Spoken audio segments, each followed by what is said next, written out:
Darlings, beauties, loves. Oh, a happy Monday to you. Unfortunately, one of our co-hosts is sick, and the other one was just honestly a little overloaded work-wise.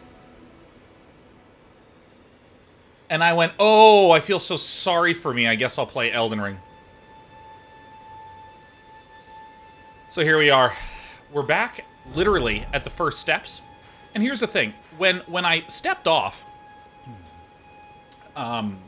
playing previously, we had done a whole lot of the underground section. And in case any of you were wondering, are there, in fact, two maps? Yes, there is an overworld and an underworld. I mean, it's just freaking ridiculous how big this map is. And I was going to go explore the red. I was going to go explore the red. But since our mostly walking crew is out, there's two things I want to try to do today. I want to try to beat this dragon and beat this horse pal.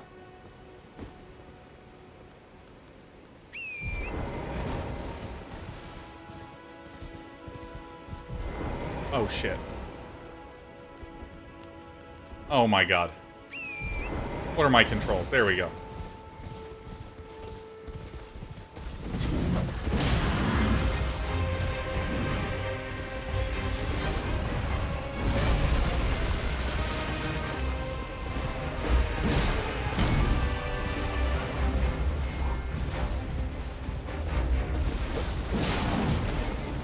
Alright, so far so good.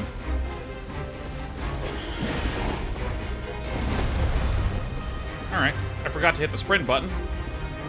I think we're doing it.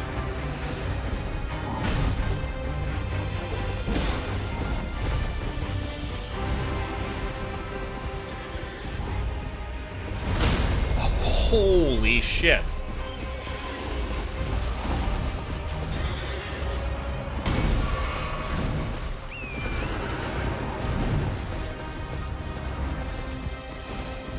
Uh-oh.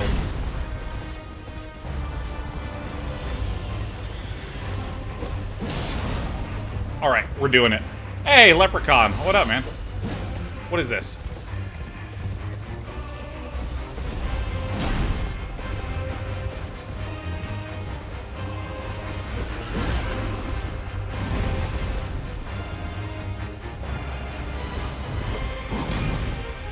Alright, I think if I just aim better. Okay.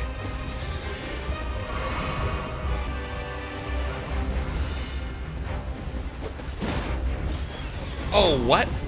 That works like that?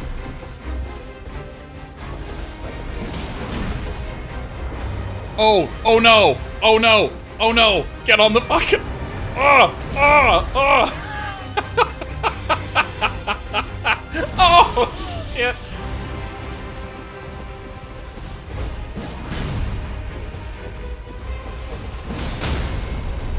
What?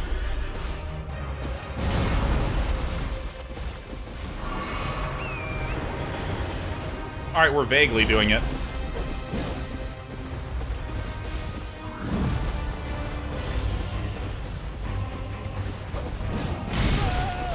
God. Oh my god. Ay, ay, ay, ay, ay, ay, ay. Dude, L3 is the most dangerous enemy in this game, the L3 button. Our Mrs. No warm-up just going for it. Dude, I'm doing this in honor of Dan's Gaming, who sent out the most malicious tweet of all time.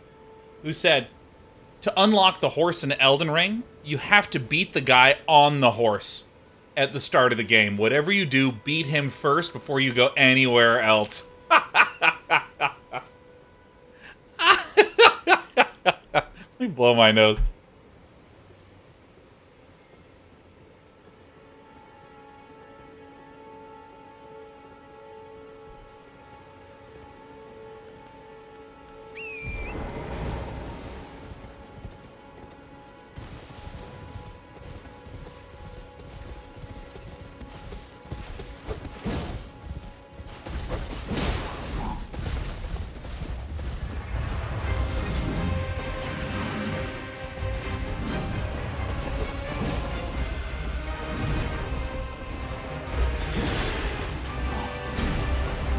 so let's...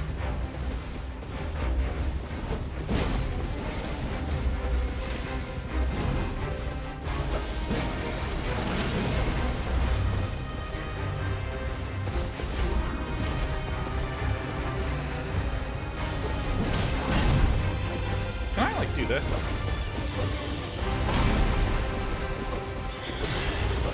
It's so hard to aim on this damn horse. Let's get him to begin an attack animation.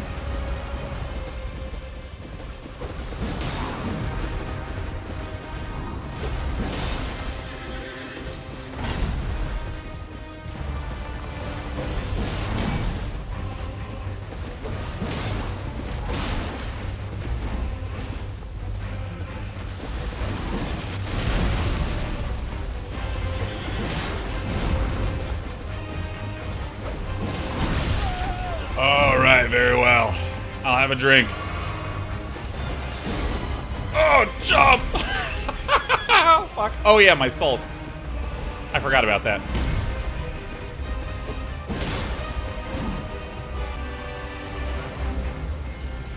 Alright, I had 5,000 of them there. Huh, that's pretty interesting. Holy shit. Oh, get on the fucking horse! Oh, shit! Get on the goddamn horse! Oh, shit! Oh, shit. Oh my god, I hate this. This is so dumb. Dude, literally, the biggest problem I have is that I just keep stepping off of the horse. Oh my god.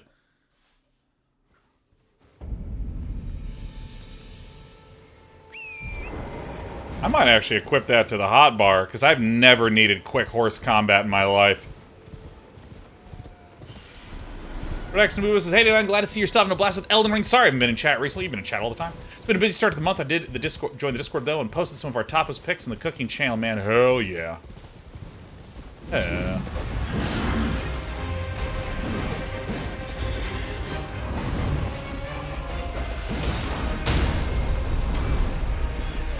Get up!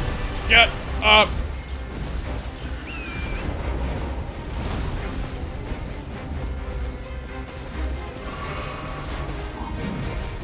I'm actually going to stay on this. Look at the ups on this guy.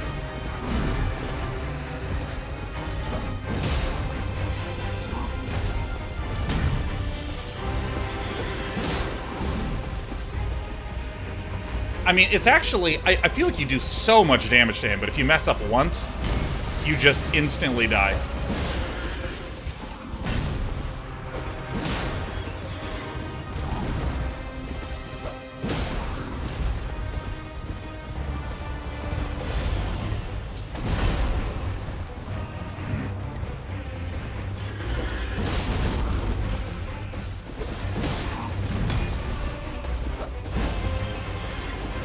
Bloodskull says, I don't think Sean knows he can attack from the left as well.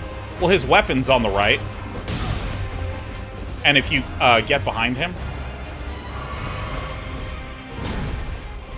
he can't really swing it. He tends to sweep around to his shield side with a lot of his side swipey attacks. See how he swung all the way over to the shield side?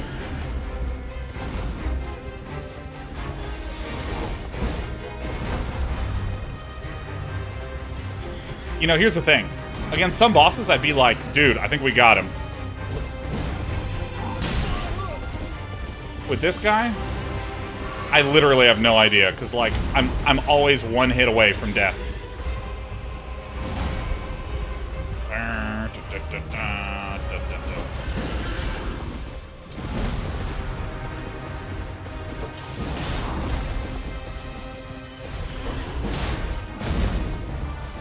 Alright, so we're about to die, maybe? Maybe we're about to live?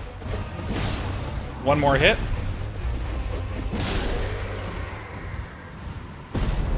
Oh, yeah. Let me get off this golden halberd. Oh. Get off the horse.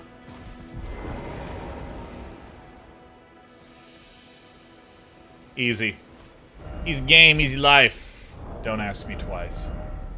Where's this golden halberd? Forgot what it looked like. It looked super... Oh, there it is. Golden halberd.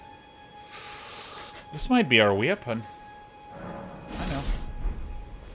Oh my gosh.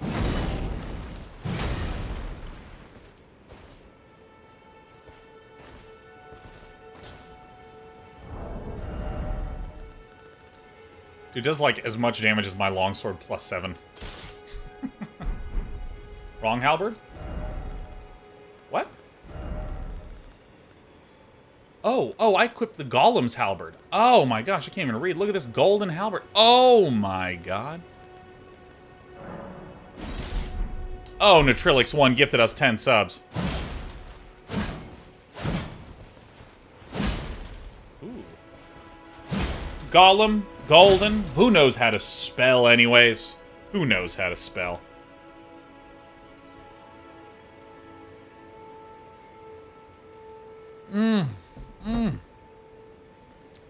Dito says, if you use some spirits, I mean for summoning, I'll probably use them later in the game.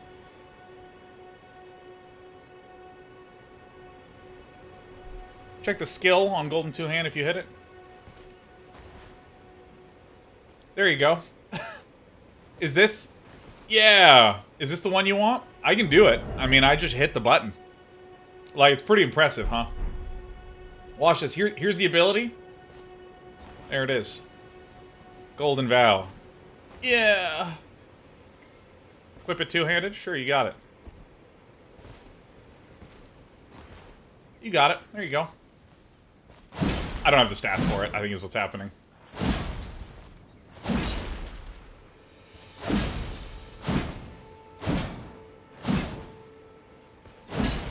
I mean, I'm probably going to transition out of this longsword at some point. But, I mean, I love longsword, short sword. I mean, I love it. I mean, I am in love. Dude, yo, I lust it. I'm out of souls. Like, such a joke. Alright, well. What happened here?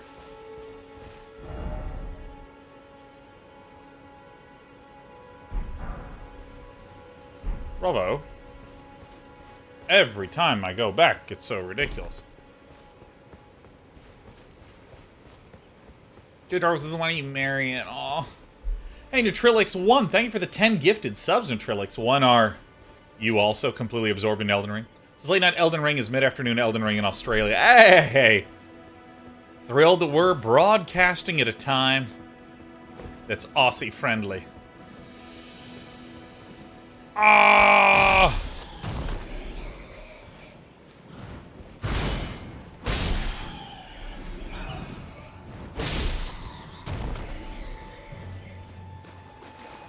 Alright. Sean get a trim. He's looking a little more aerodynamic. I got a trim maybe a week and a half ago.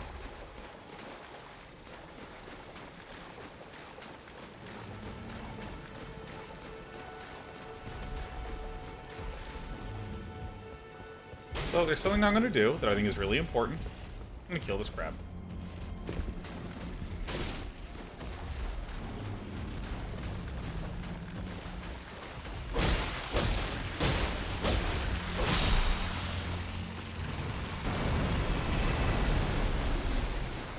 Crab eggs. Craigs.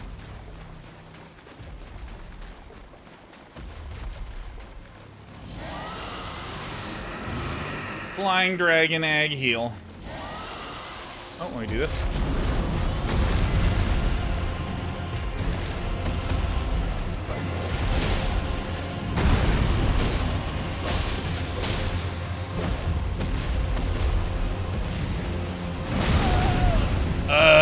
Okay. Okay, I'm gonna get my shield out for this guy.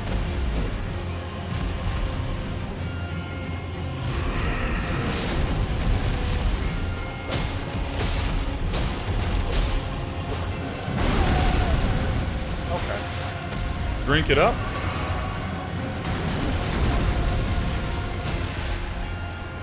I think a little bit of vigor might go a long way here.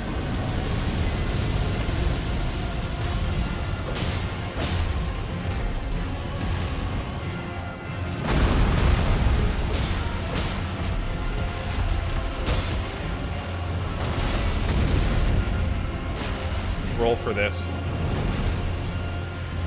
I need to run to the left. Nah, I'll just get burned. Healing.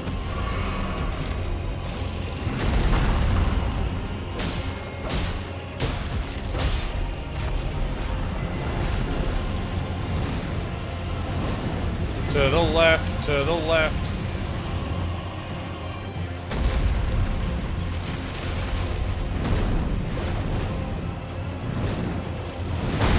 Oh, he's not gonna breathe fire. He's actually just in the mood for a little pain in Spain, huh?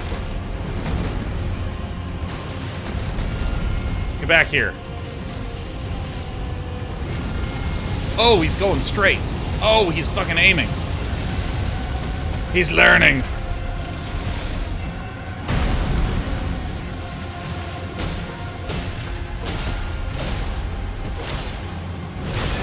Oh, and I blocked it in time. Didn't block that one in time. I'm just gonna heal, man.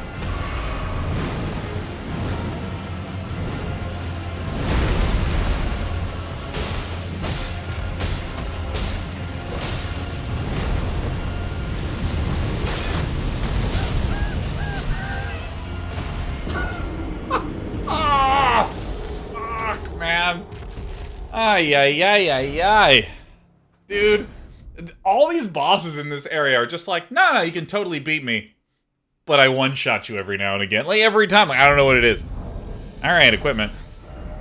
I definitely don't need this. Probably a little fire resistance. This is raises focus. Don't care about that. I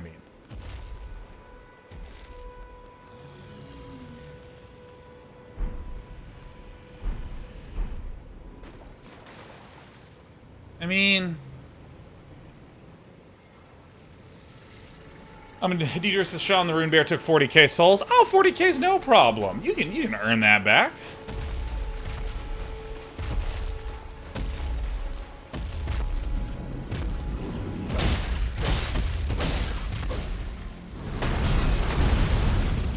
Man.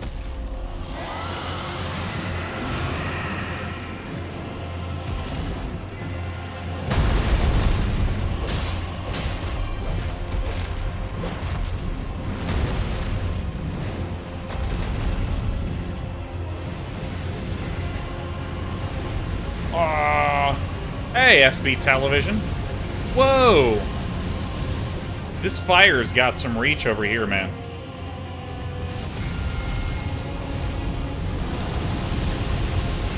Oh, I'm out of fucking stamina, huh? Oh.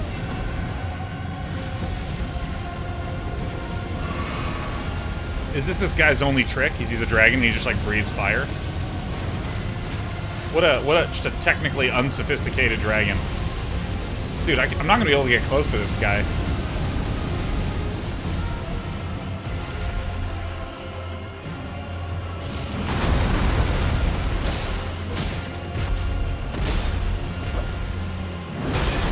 Oops.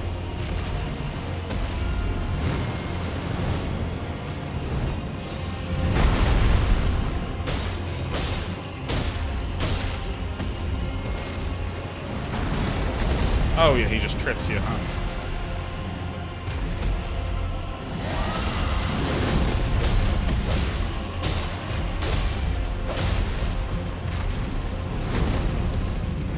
Everyone, run to the left! Ah!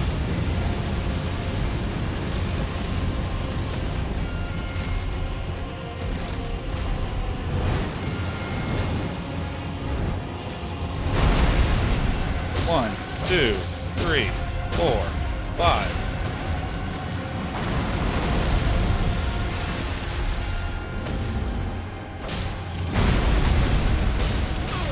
Oh, you fucking...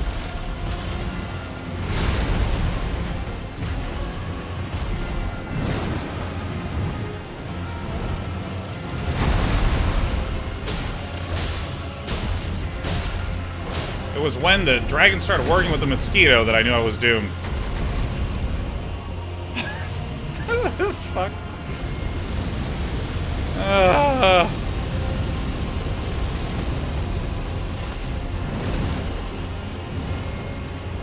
To the left.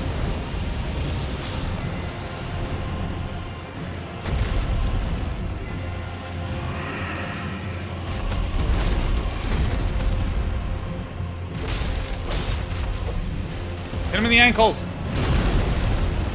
Oh, there's a mosquito that's still here. 2, 3.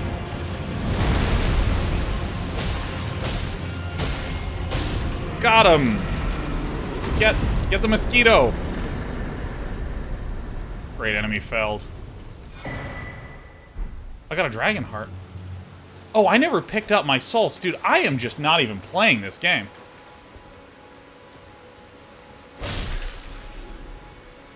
I completely... Oh my... did I just spew like 10k souls? Like, this is terrible. No, I'm too good for that. Ship it.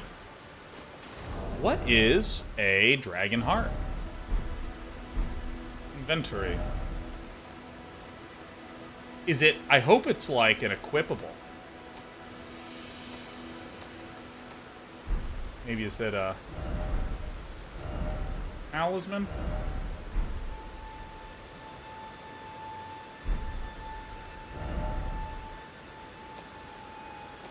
What kind of thing is it?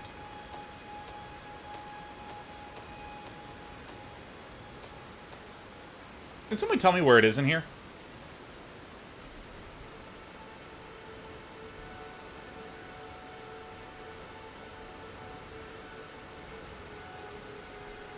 Key item. I thought I looked in there. Oh, I didn't scroll down. Oh, of course. Gain power of the dragon at the dragon communion altar, which I probably haven't even seen yet. But the important thing is, on this nice late night, we just easy two-shotted it. So I want to go to this direction.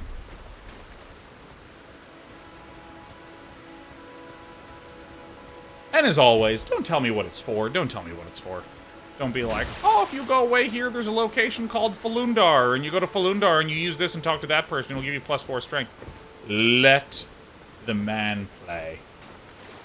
So, what's the plan right now? You know, I kind of neglected to go into full detail, but I wanted to first just kind of do some cleanup in this area. I said that we would go to Caelid on Tuesday, and I still want to hold to that promise, but I haven't explored all the way up here. I mean, I got to the Murkwater Catacombs, but I haven't explored up this little alley. Flundar? Ah, yes, Flundar. The powerful Kangar Bengar. Oops.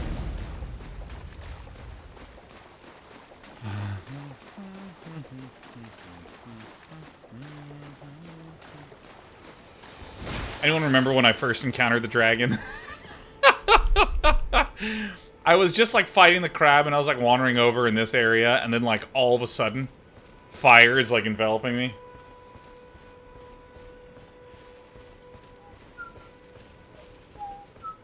Hey, look, it's me.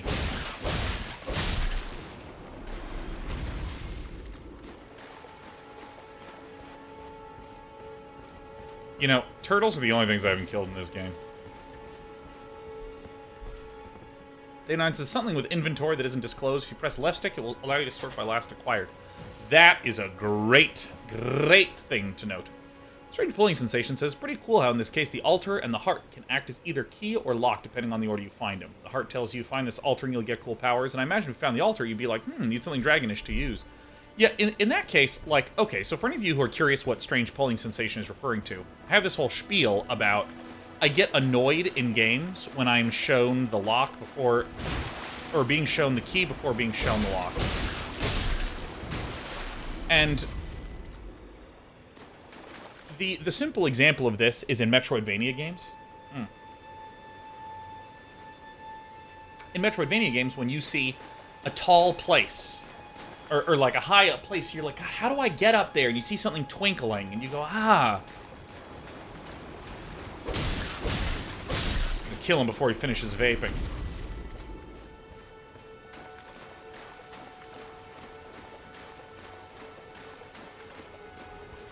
You know, when you see some high up location and you're just, man, how do I get there? Ah, what's over there? Ah, gosh, you know, and you have that curiosity that just lingers with you.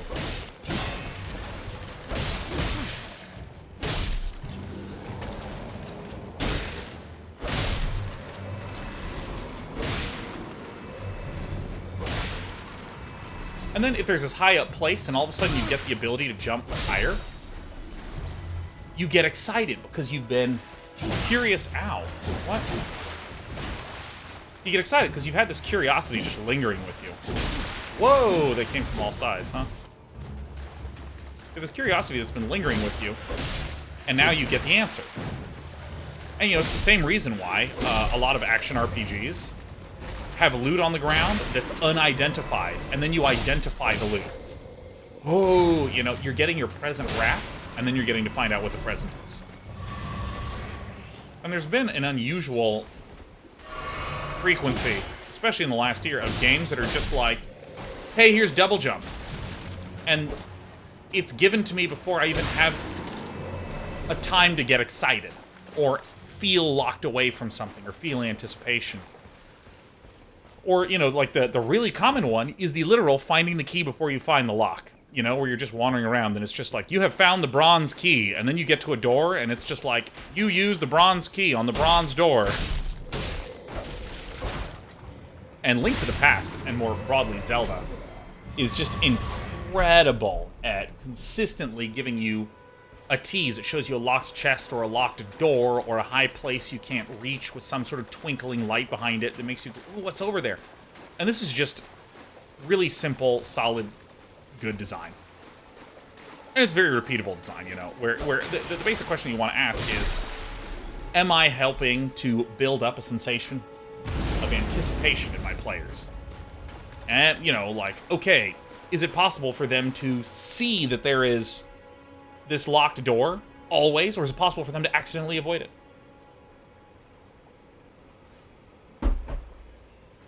And so what Strange Pulling Sensation is talking about is the fact that I found this dragon heart that is clearly used.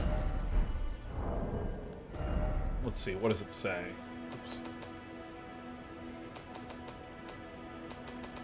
Oops, I'm in item crafting.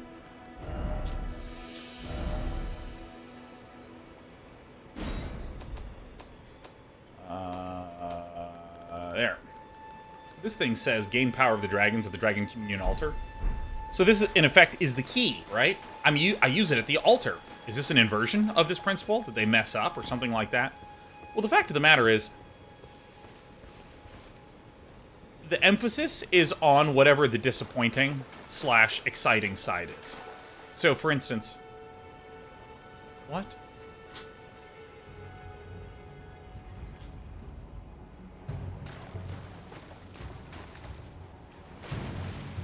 This is not a player. I don't have PS Plus, so...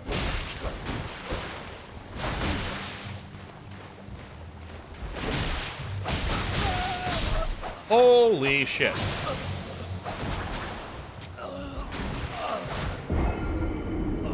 I have died. Earth. You know, the statement might be, hey, is this an inversion of that? Did they mess up? Did they, like, give me this heart? Well, I mean, the fact is, I would describe... Let's see, my stuff's over there. This path's fine, I don't really care. I'll walk.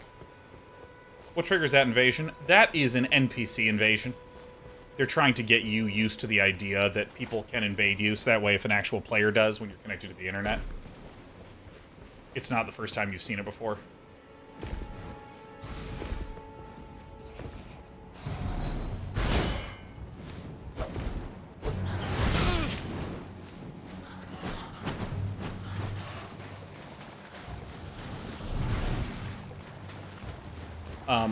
And the idea is that there's the... I would actually state that this is not a case where they made a mistake or did anything the opposite. And in fact, it's This is kind of another form of showing you something that you're like, ooh, how is this used? Like, in a literal sense, if it was a key. And then later on I found a door, I'd be like, oh, well, that's a little bit disappointing, don't you think? But in this case, I think that it actually creates more mystery. Because it's like, ooh, what's this heart for? Oh my gosh. You know, like, that's a really common storytelling trope that I really, really enjoy. Where it's just like, oh my, here's like a really mysterious character / item. Ooh, actually, I realized I just should have spawned out of that cave, huh? Yeah, like, if you get some sort of, like, mysterious cracked orb, and on the orb it says Castle Moria, and you're like, oh shit, where's Castle Moria? Ooh, like what this thing did, where it's just like, oh, there's a dragon communion altar, where's that? And in that regard, I think it's, like, really... If you found either first, you'd be excited. Oh, shit. I think what's more relevant is less what's the item that's consumed in the location where it's consumed at, which is like the literal implementation of a lock and a key.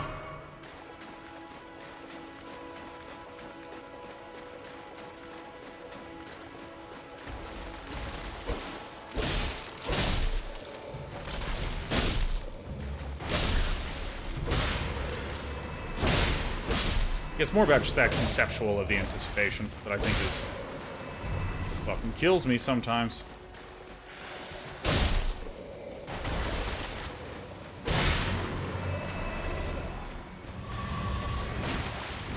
Karunchi says, so grateful for the gifted sub and loving watching your gameplay commentary on this game. Glad to be here. Yeah, glad to have you here, Karunchi.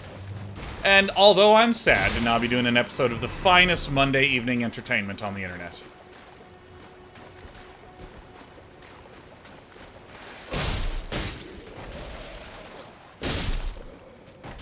I'm so happy to play more Elden Ring.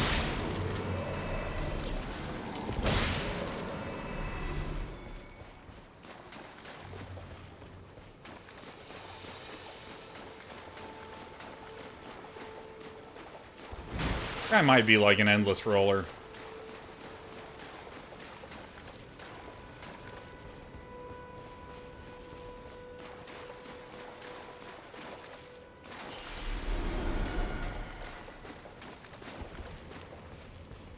Invaded again. Oh, I don't even know about this. Sweet.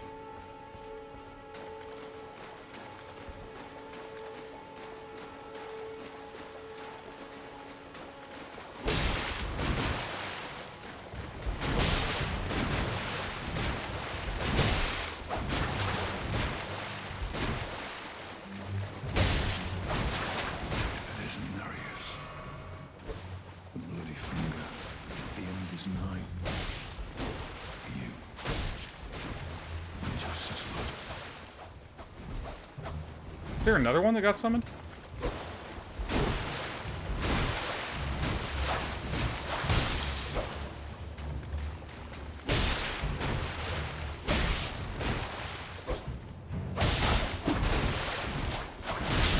Ah, fuck. Oh, that's where that guy's coming from. Oh, I see what this section is about. I see what this is.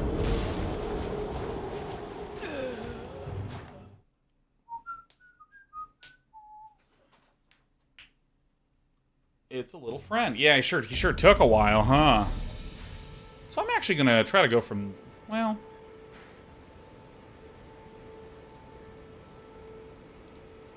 I'm gonna start from here. I'll see what happens. Purifies says, congrats, I was died before the help actually shows up. Yeah. It's a really interesting way to convey a mechanic.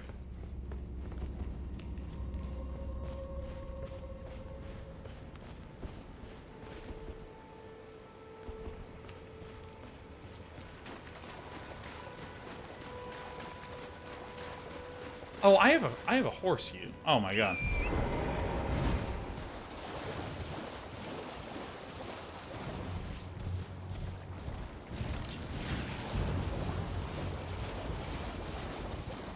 Oh, what a gorgeous little tunnel, huh?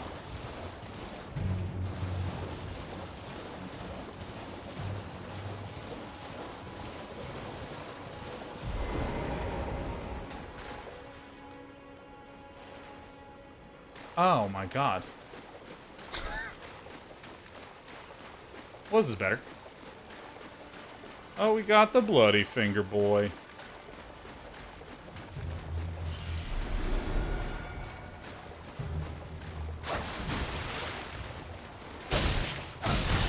Oh.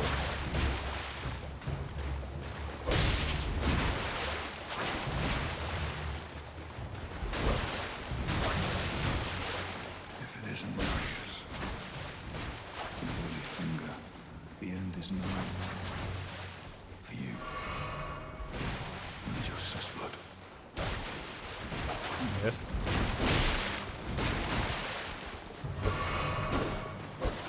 Alright.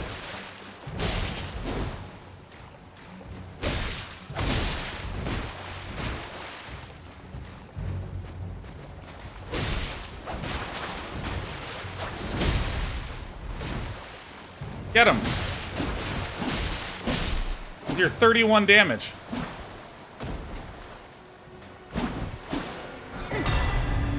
Bloody finger vanquished. Reduvia.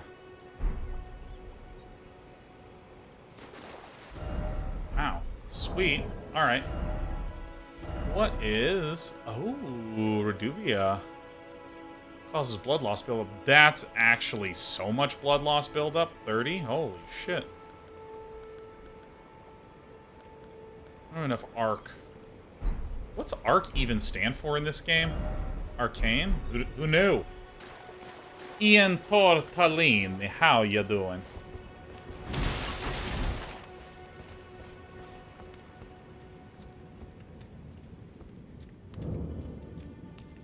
Wait, wasn't...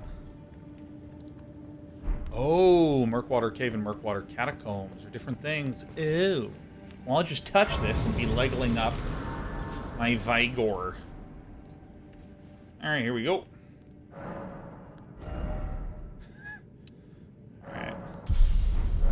Alright. I think we might be.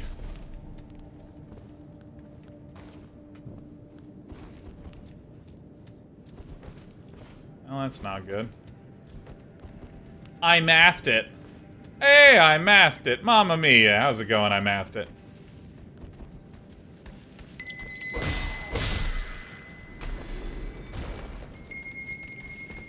Oh, there's bells.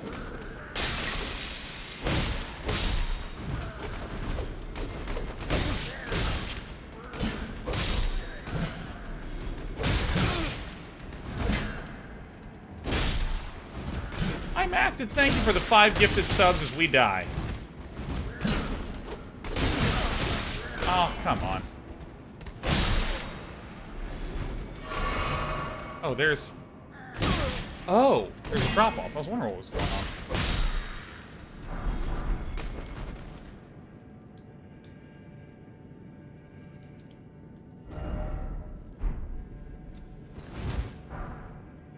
Highwayman cloth armor. My Y key's a little stuck. I don't like this. Left one says, hey, day 9. Happy 85 months. Hope you're doing well. Finally got a concrete ADHD diagnosis today. I'm on my way to having a functioning brain. To my favorite streamer, cheers. Oh, thrilled to hear it, man. Dude, left ones. I think, like, I've had 6 friends in the last year get diagnosed with adult ADHD. And all of them are just like, holy shit, this is what it feels like to think? Did something get in this? Huh.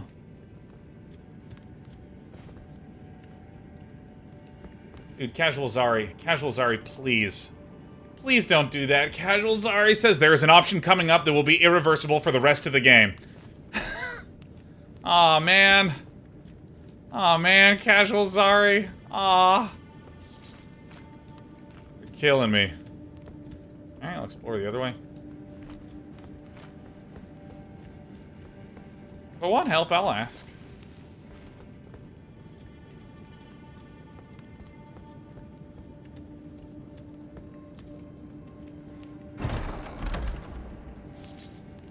That's it, mushrooms?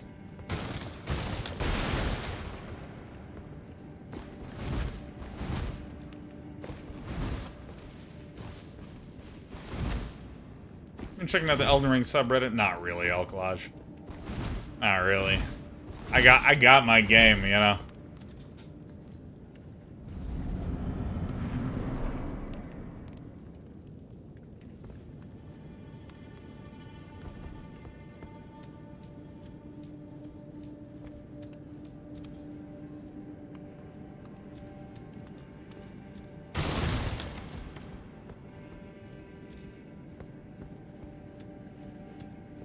Yeah, I see a chest.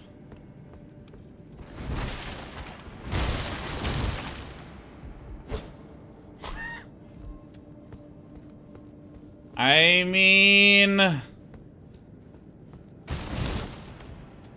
so I'm clearing this out because I feel like that this area is going to be, without a doubt, open the chest and something happens. That's what I think. Well, well, well. Thought you'd just help yourself to a man's personal belongings. Is it Patches? You scheming little thief. The gods demand repentance. Cough up your coin. All of it.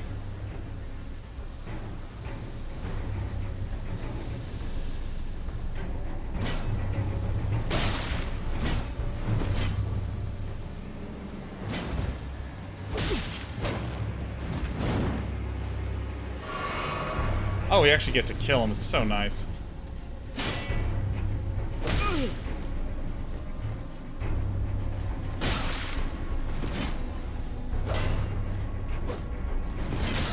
Oh. Some range on that.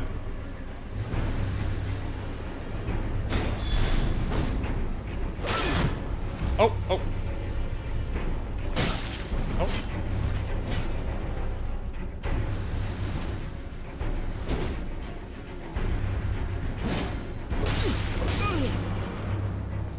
Wait, please.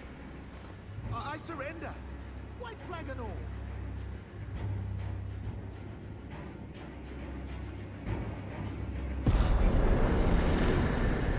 Well, finally come round, have you? Was this what you wanted me to know? You would. You're a man of reason.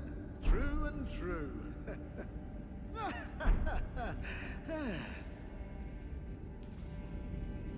Yeah, I know. I now regret I should have killed Patches.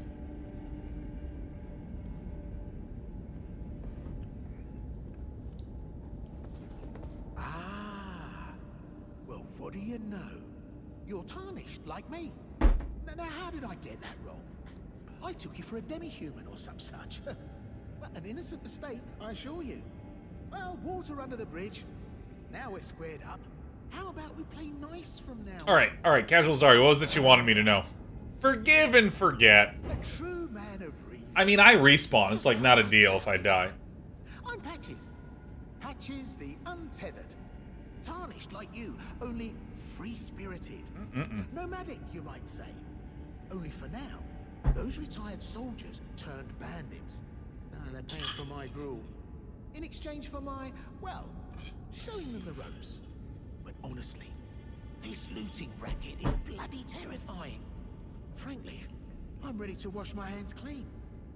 Maybe set up a legitimate shop. So don't be a stranger. I'll be ready to win a deal come next time.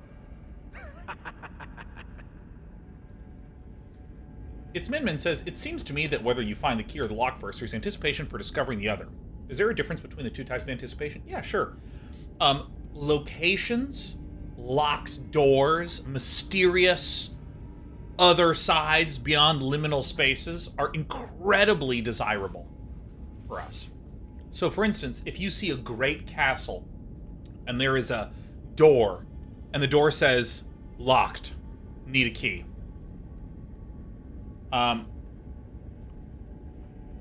That is much more anticipation than seeing a key that says castle key, because you don't know what you're getting excited about.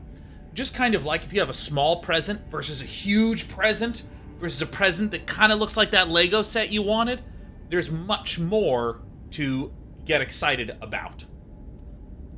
And again, this is like not about having ultra rigid definitions either. This is about a quick turn of phrase to convey an idea. Yeah, Casual Zari says, would you have would you have killed him if I hadn't said anything? But I would say the fact that you said means we'll never actually get to know, and that's what I don't want spoiled for me. Because sometimes I get annoyed and I kill someone. If you watch my Skyrim playthrough, there was a period of time where I was annoyed at someone and just attacked him on the road. And so again, we want to be spoiler-free, and the fact that this game has a one-way track that you can't go back on is the game. That's the game, you know? Don't forget to pop back for another visit, friend. I'll be ready to wheel and...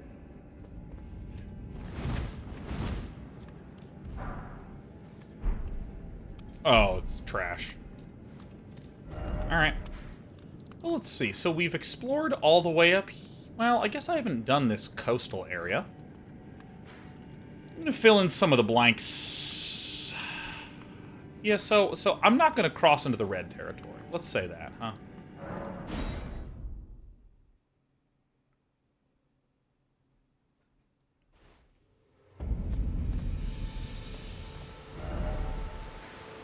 I mean, there's the sort of, like, choices that are, like, you can ruin the game for yourself. Like, for instance, if in Fallout 2, you kill certain characters, you actually interrupt the main quest line.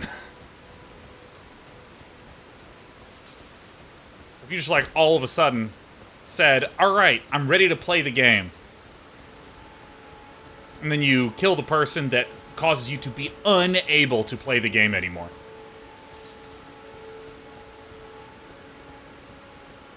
I mean, those are the sorts of things where it's like, hey, or like here's a common one, Casual Zari, when people are like, hey, whatever you do, don't use this combo of equipment, because it'll crash your game.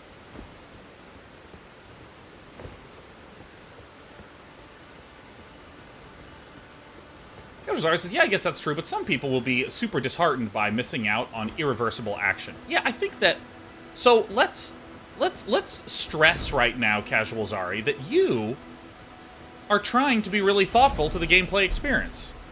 You weren't trying to fuck with me. You weren't, like, doing one of those, like, oh my gosh, if you go through here, do this, do this, do this, do this. You know. You're actually genuinely like, hey, I want to be helpful to your gameplay experience. So, I mean, you have the noblest of intents. So let's think about how we might have worded that a little differently. Oh, have I? I haven't been over there. Great. There's a wiggly Wormington.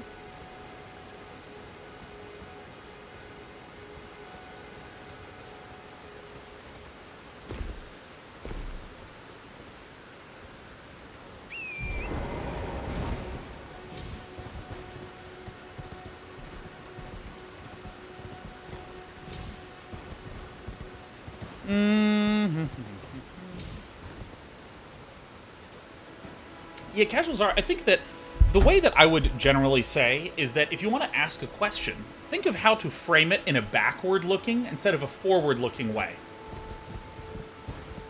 And in that way, you know, if, like, there were... You can then infer some... Oh, is that a trader over there? Did I miss this? Nice.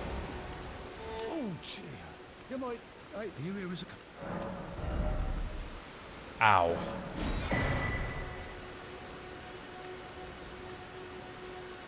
Yeah, if you do it backward looking, like, hey, Day 9, question. I want to understand some of your policies on some things in terms of backseating, such as, like, you know, decisions that can open up or change the story, you know, versus decisions to do with your items or leveling. You know, just asking about, like, categorically.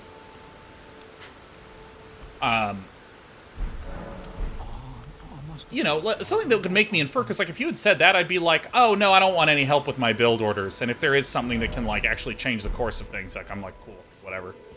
But also, I think that irreversible decisions that permanently change the course of the game, I mean, those are pretty common in games nowadays, I also feel like.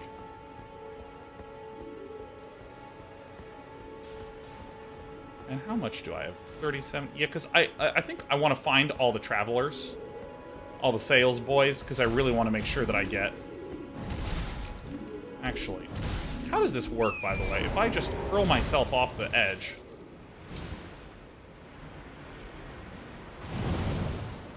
Alright, I would not have been surprised if I just keeled over dead.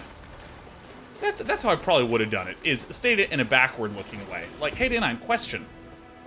How do you feel about, you know, these sorts of questions? For instance, if one of the NPCs that you had spoken to gave a choice that would have, like, altered the direction of the game, would you have wanted me to, like, step in there? You know, something like that, maybe. Like, but generally, it's when it's forward-focused. Hey, coming up, there's a thing where there's going to be a big decision. Do you want me to tell you what to do? And I'm like, oh man. Oh, my element of surprise. Wait, where is that guy? Is he over here? Is he over here now? Oh my gosh, I found it. Figured it out.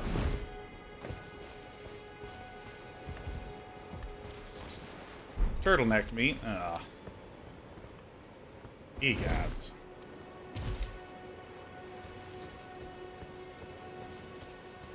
I have not killed a single one of these guys. You know, I also haven't gone this way.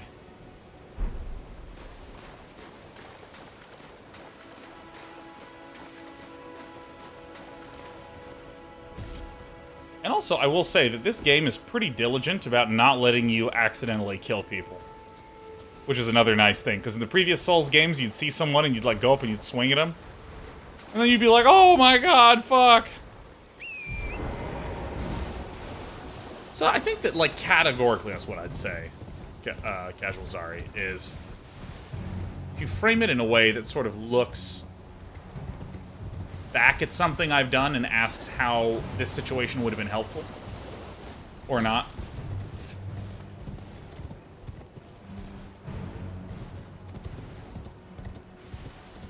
He also, on an unrelated but kind of related note, I mean, you should see the games we've played on Mostly Walking. I play so many games with irreversible decisions where you just do non-stop fucking yourself over. Those are some of my favorite games. Dude, like Return to Zork.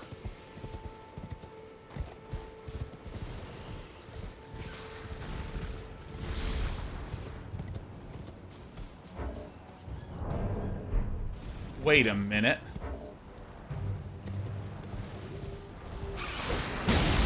Okay. Alright. Not what I thought was gonna happen. Holy shit.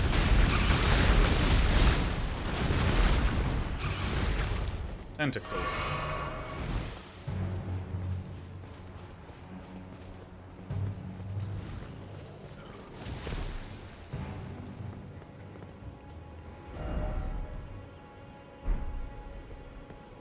Well, led us to here.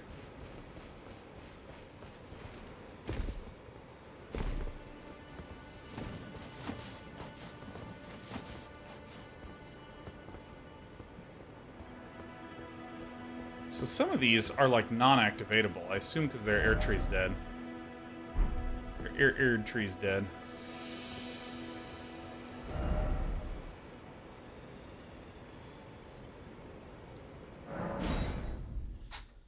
Dude, oh my god, Return to Zork. Oh my gosh, that game. Return to Zork is a game where, at the very start of the game,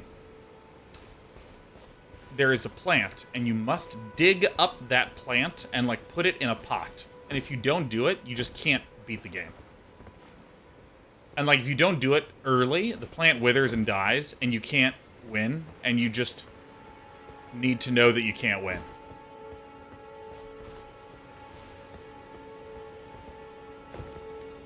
And it's funny because this is actually how games were designed back then. Like if you look at oh, I'm going to this cliff and I'm looking at this ear tree.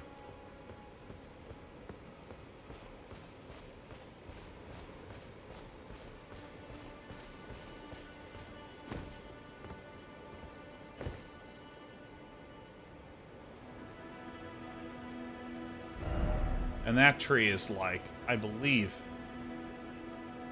it's like here. Because we can actually go up here to the Divine Bridge. Man, that's so sick. Anyways, this is how games used to be designed. Like, a lot of games come out of the era of, frankly, like, arcade games. Because, like, arcade games were the first types of games that were broadly accessible. Right? Like, a mall or a laundromat or a pizza parlor, like, whatever you have, would have, like, an arcade game that you put in, some quarters to play, early rad games like Marble Madness and Centipede and shit. And you'd play until you lost, and that was that. And even some of the early PC titles, such as the King's Quest games that Roberta Williams brilliantly developed, were games with lost states. Is this poisonous? This looks poisonous.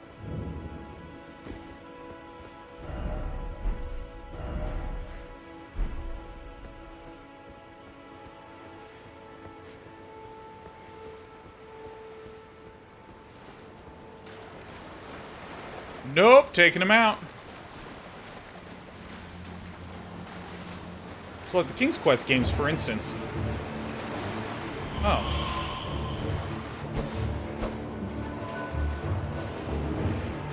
Now, what kind of invisible enemy are you, you know?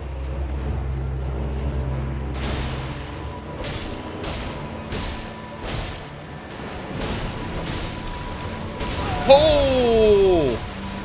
I have never had that happen before.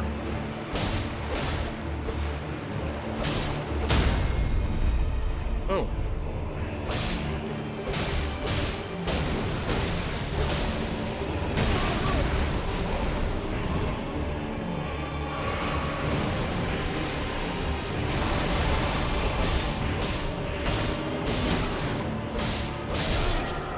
One-shot plot. He's too overleveled.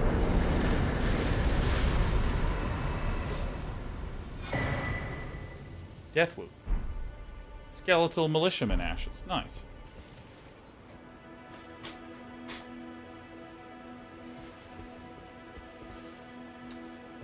Anyways. Yeah, early games like King's Quest were puzzle games. All sort of like interesting mixes of like puzzles and adventure and mystery and story and all this stuff. And the way that the game was conceptualized back then was you had to master the whole game. So you were intended to restart and try again and again and again and again. And in fact, in the King's Quest games, whenever you died, there'd be a screen that would say, do you want to restart the game, reload the game, or quit? And it always struck me that restart was an option. Like, literally restart the entire game.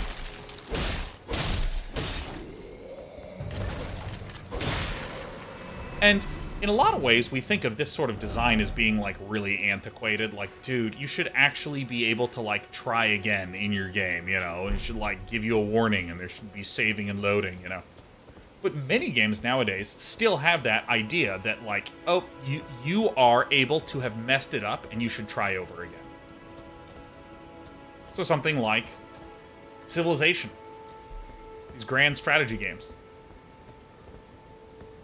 You play through it for a little bit, and then you start to understand, oh my god, there is no way I'm ever going to win. Gandhi is going to just shit on me. Gandhi's not going to stop nuking me anytime soon.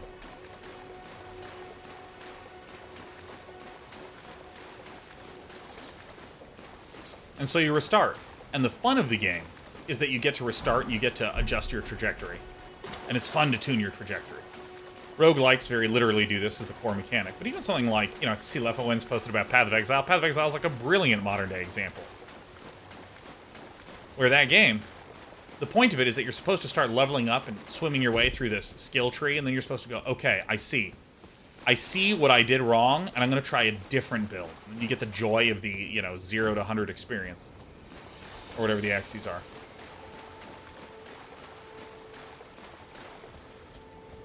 Really? Did I miss this? No, that's just the one that I was at before. Great, man. That's how I feel about Total Warhammer games. Yeah. Perfect example.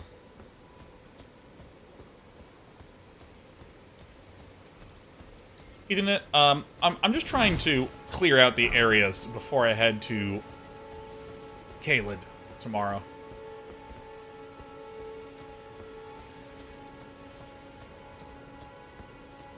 Is this where I just was? Come on. Come on, game. Don't make me try. Alright, fine. I'm trying.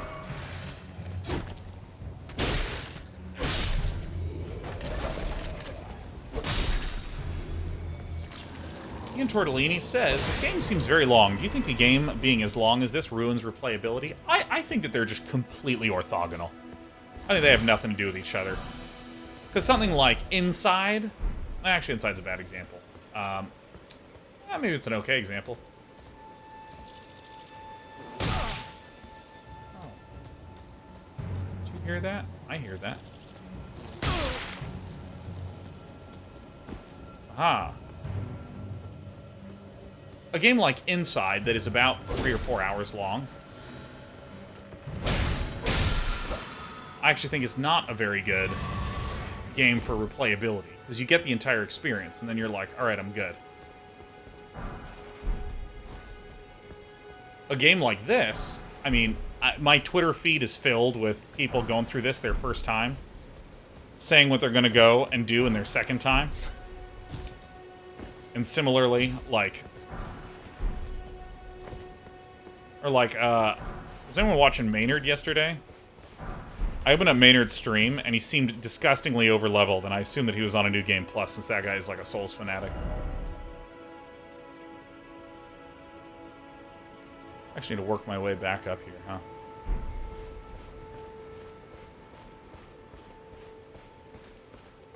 So yeah, I mean, there's also long games where when you're done with it, you're just like, alright, I'm good.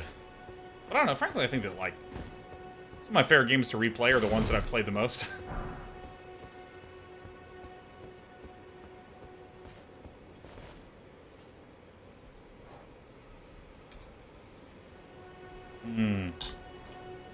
Hold on, let me just eat some rice.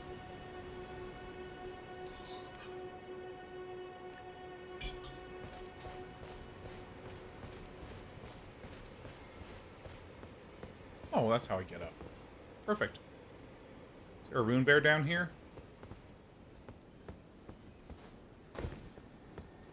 What's for dinner? Asked Leprechaun. Oh, my wife made homemade Korean soon tofu soup. Oh, dogs.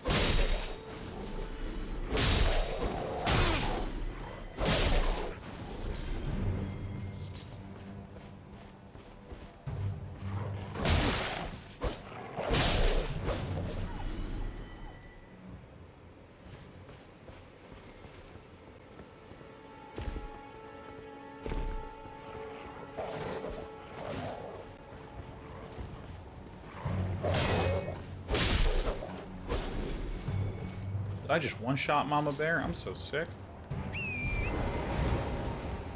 Whoa! Whoa!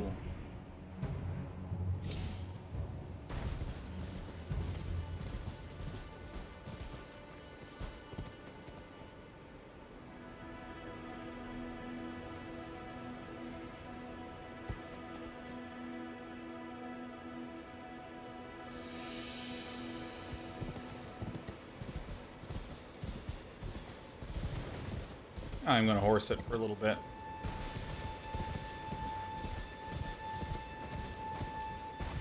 Yeah, I mean, like, this is... The scale of this game is... It's actually so big. It's hard to wrap your head around it. Like, if I skipped virtually all the dungeons...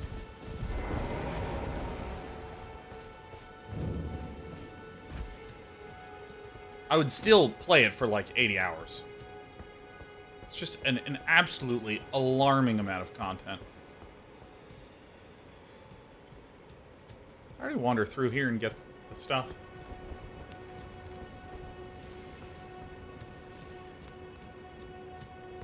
Brandon Sanderson's Kickstarter is at 27 million. Or 26 million, that's so good.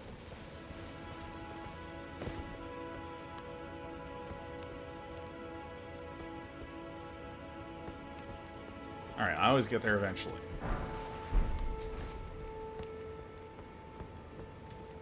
Oh, Clash, I know it's subjective. What's been a good level to get to for vigor and endurance? I got them leveled up early on. I'm not sure when it's good to stop and focus on more skills. I mean, if you, at any point, get your vigor to 40, I think you've done a good thing.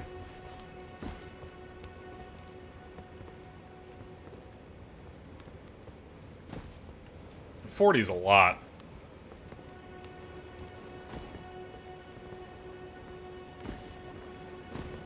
That's basically what I'm going to be doing today, is just getting more and more juicy vigor.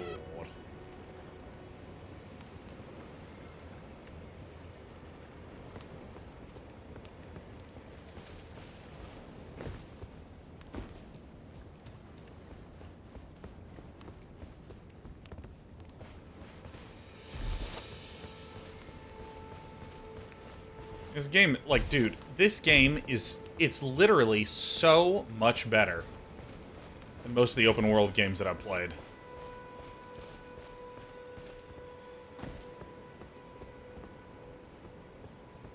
And the design of areas is, it's just insane. Class we start with Vanguard. Basic baby class.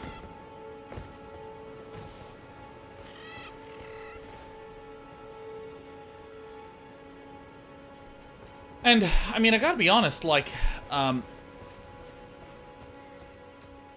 Clockwork says, seriously, thank you for helping me find a foothold into Dark Souls. Oh my god, my pleasure, Clockwork. I mean, these games, as you've heard me rant about a lot, has a mental model problem. And I don't mean that that is a problem that is unique to this game, like, oh, if only they fixed that like the rest of the games. I think many, many, many games struggle with this entire notion of, like, oh, I'm trying to present not what the mechanics are and then throw you into the game. I must present to you what is the mental model that you are trying to apply to, or trying to apply to this game.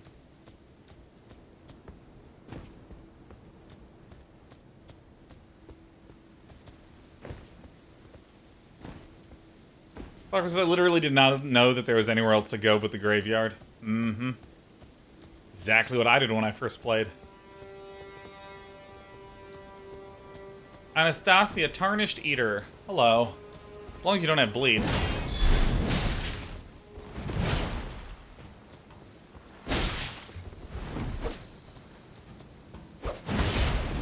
Holy shit, she got me.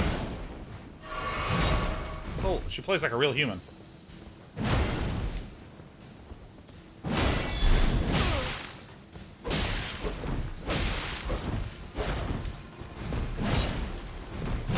Oh shit, I hit the wrong button. Oh shit, she does some damage.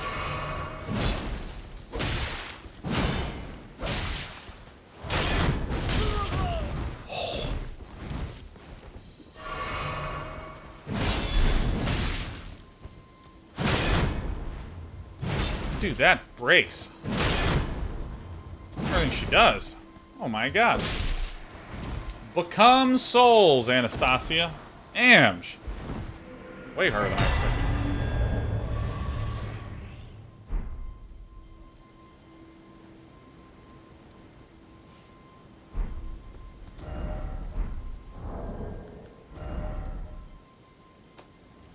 No, we go to this. Raise his holy attack! I forgot that I need to unequip some stuff. I'll probably go back to this one. Feeling as good as you look today? Ooh, Ethan, I don't know if I feel that good. I'm feeling a wee bit today, like a rap god.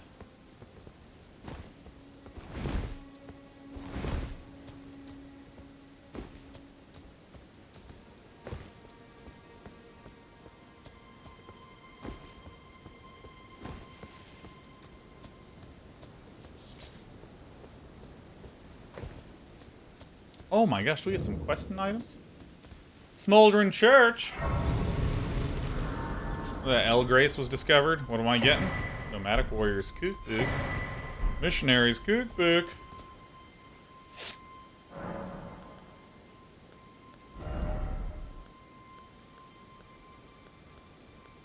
I keep forgetting about this physic thing.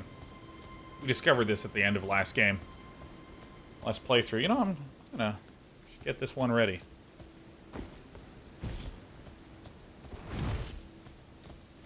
Ethan says, are you in a church and eat Elden Ring? Because you're smoldering. Oh, Ethanet, yeah.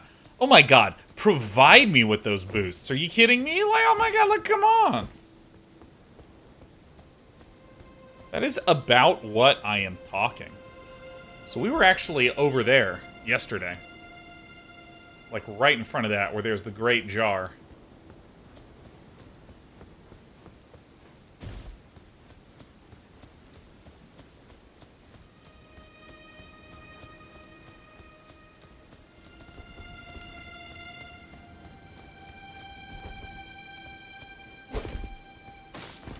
Can I just say, like, Jar Warriors are the greatest example in this game of creative confidence. Where someone was like, no, no, no, no, no.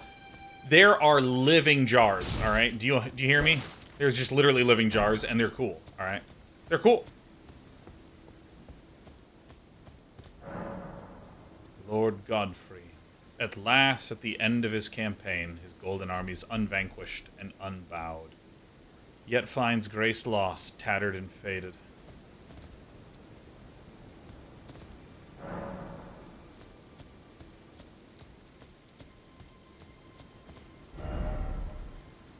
I'll just work along this ridge for a little bit. The fact that we have this is a good little entry point to go peek at this Erd tree as well. Foon says, wait, do all the swords in the graves have lore? I think it's just that one.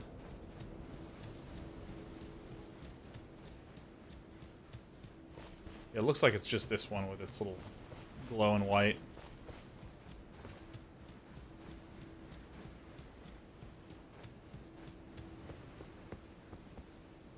No.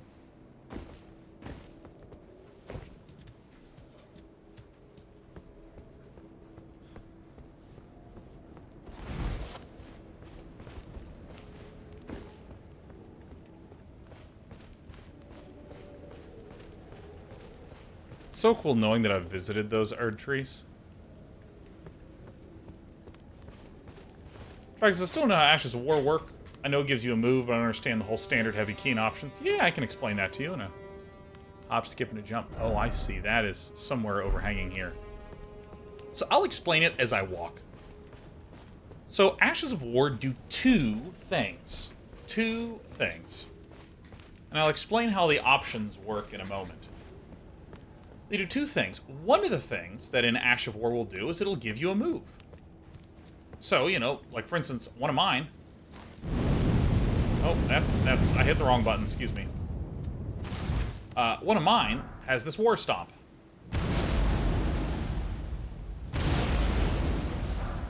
So when I equip an Ashes of War, I will then have my R2 button be that Ashes of War. Now, you have to be a little careful because, like, if your shield, for instance, has a parry, like, I believe this one has a parry. Yeah. So if I use R2, it's just that.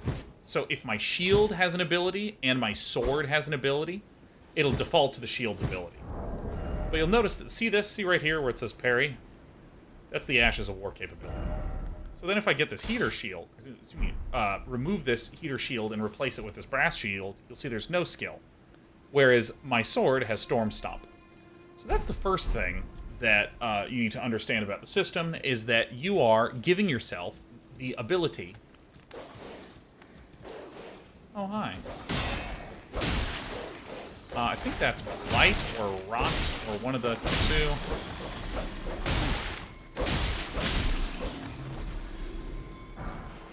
You know what? Let's consume this. Alright, that's pretty sick.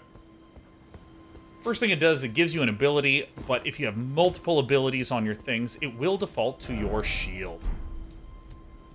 Alright, so that's the first thing I want to know. Second thing is that it can change the scaling of your item. So for instance, if you look here, this has strength scaling D and dexterity scaling D, which means 154 of the damage is just coming from the raw power of the longsword. But 56 is coming from the fact that my stats are high enough to give it bonus damage.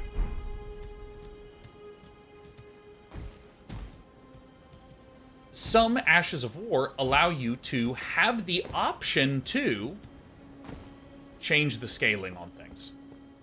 Now, the important thing is have the option to. So, for instance, I have Standard, which is D and D. I can change it to Quality, and if I change it to Quality, let's see here.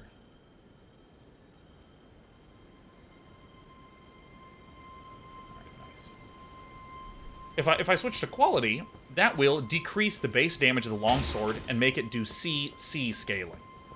So if I have high enough stats in those regards, I'll actually deal more damage if I switch to the Quality. Now, the developers clearly learned from their past titles that people fucking hate when they feel like they've committed to one style and they can't switch. They're just committed to the wrong thing. So what this game lets you do is it lets you switch between the scaling whenever you want. So if I wanted to, I could be like, you know what? I'm going to go with regular scaling, which is what I'm at right now.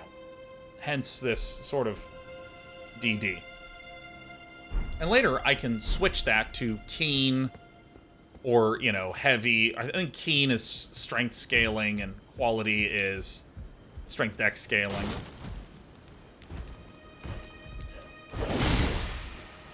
Oh, I'm so cool. I'm like jumping down and stuff.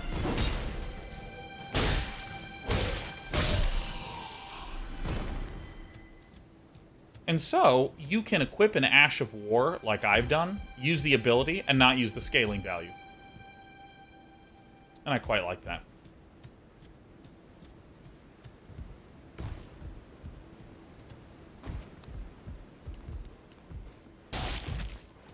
What was that?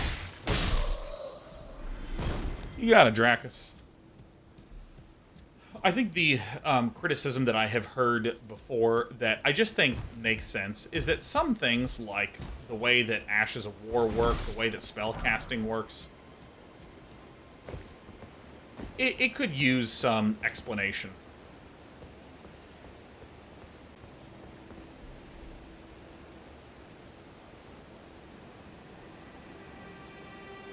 Oh my goodness. Oh my goodness. Awkward says, where is Elden Ring ranked with your other Souls games for you right now? I mean, I probably wouldn't rank it. I'd want to play more, but once I encountered the Ancestor Spirit, I was just like, this game is a 10. Rex says, for some reason I can't cast spells even though I meet the stat requirements. Is that because I'm a vagabond? Alright, now here's the funny thing, Dracus. I'm only 90% confident in what I'm about to say to you. Not 100%. Okay? You see how I have a shield here, and this is what's in my... Oops, my left slot right here. And then I have a sword in my right trigger slot. You need to equip a specific thing in these slots to permit you to cast those. So, for instance, if I wanted to cast Pyromancy, I would have to equip a Pyromancer's glove. Or, like, I think Faith things use staves or something. You have to equip that, and then this is what kind of lets you go into spell-casting mode. Can't remember what the name of it, this category of items is. Oh, it's a catalyst, says Mr. Krangle. Wonderful, thank you. This guy's really blind.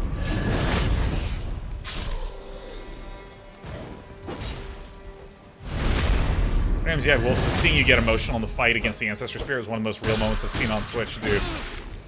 I mean, that fight was truly, like, just breathtakingly, movingly beautiful. I mean, that was incredible. El Lucretius, what a perfect spoiler-free question you've asked. What major bosses has Sean beaten?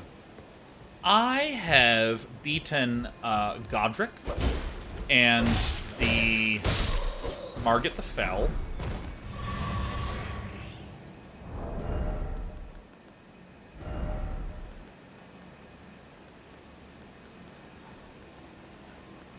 Dude, look at my Godric Soldier Greaves.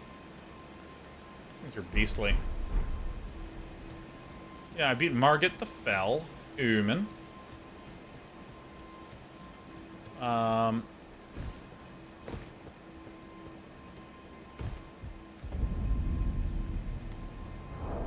The dude at the end of Castle Morn. I don't actually know which ones are major or minor bosses.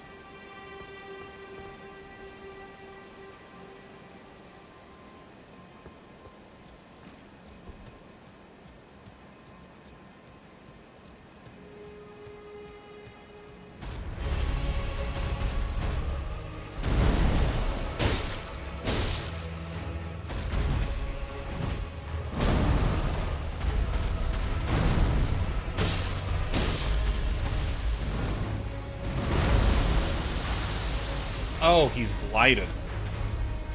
He's all grody.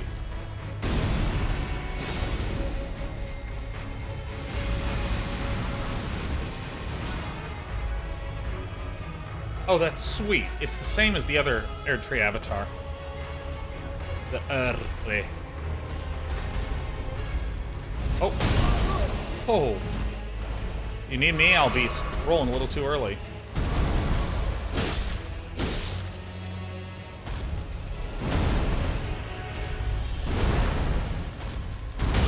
Oh, I did it too late. Taking a sip.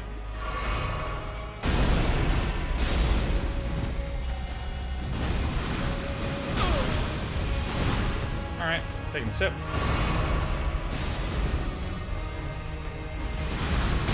Fuck. Taking another sip.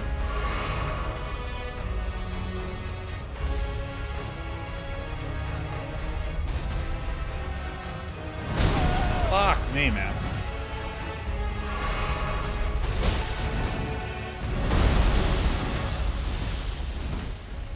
I have really screwed the pooch on this fight so far. Ooh. Dude, the first time I played against this guy, felt great.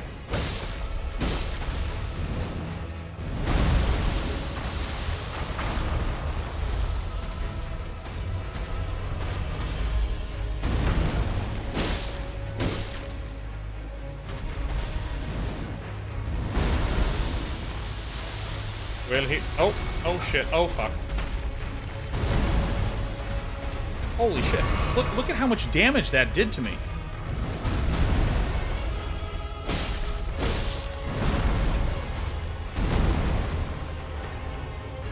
Might win here, but I don't know.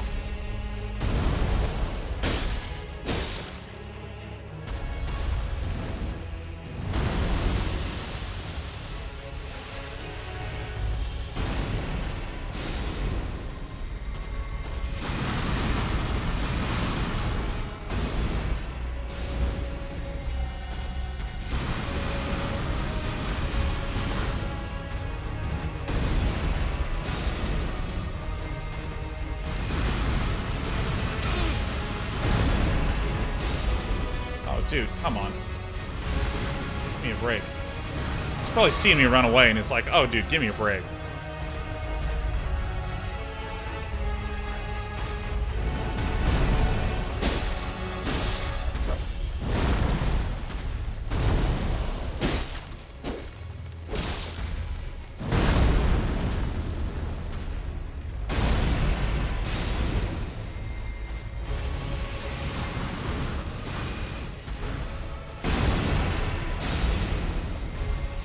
Uh-oh. Sure wish I hadn't wasted some of my resources earlier.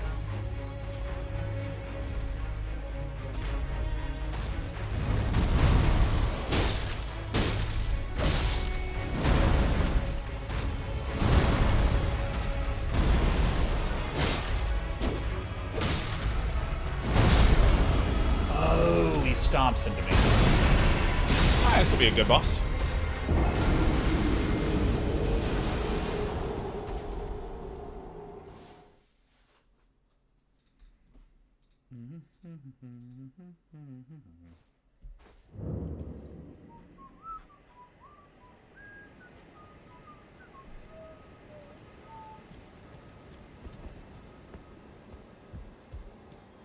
Yeah, we actually beat the first, fella. First time we encountered him. First Erdtree Guardian.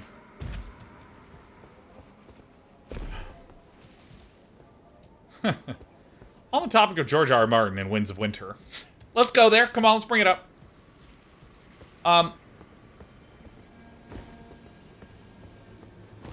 It's really hard to, you know, okay, so everyone wants George R. R. Martin to finish Game of Thrones. Now I'm just gonna be a backstabbing boy.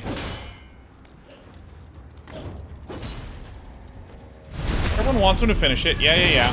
However, I want to observe something. The very moment that those writers on the Game of Thrones TV show ran out of George R. R. Martin's material, their show went to shit. So much so that it's considered one of the worst endings in the history of television. And, I mean, I know people have talked about Winds of Winter, wanting that to get finished up. Please, George, please. You know we want it. Just hurry up and write. A big part of it is, like, what is the solution?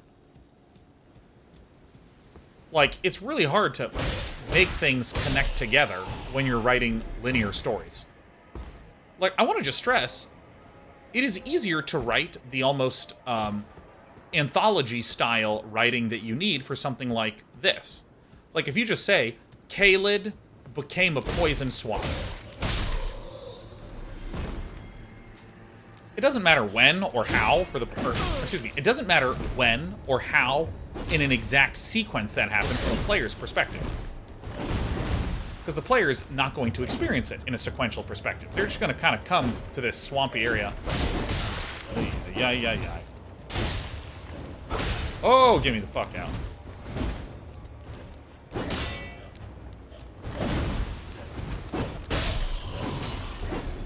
I'm trying to backstab this guy. So I can heal back up, so I can save all my flask of Crimson Tears for the other one.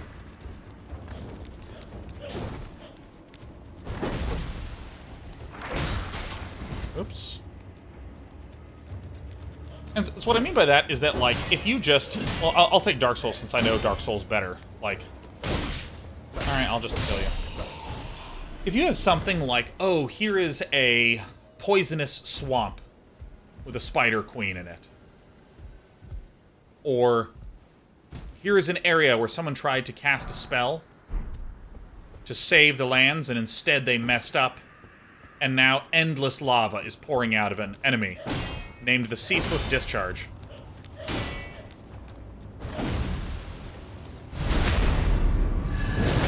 Those don't actually happen in an order. Whereas with sequential, linear storytelling, you always have this cause and effect, cause and effect, cause and effect, cause and effect, connection. Right? If you start trying to do what George R. R. Martin did and have a bunch of, you know, branching stories and possibilities in the world, you actually have to explain very concretely why the characters are making the decisions that they are in fact making. And there's this book that I really like called Scene and Structure by Jack Bickham, where he writes about how you need to explain everything to the reader. Oh, come on, I nailed it.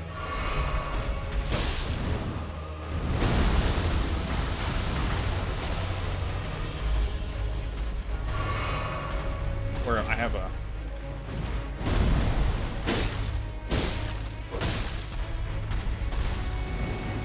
You can't, for instance, have a character just get sick in your story. If you look at real life, people get sick all the time. They're just like, oh, hey, I woke up and I'm just feeling lousy. There's no dramatic cause and effect in real life.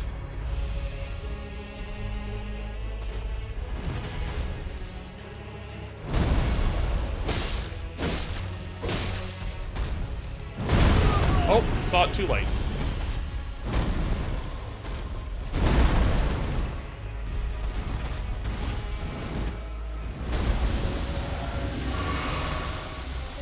I'm gonna top off because I don't know how much damage resistance this provides.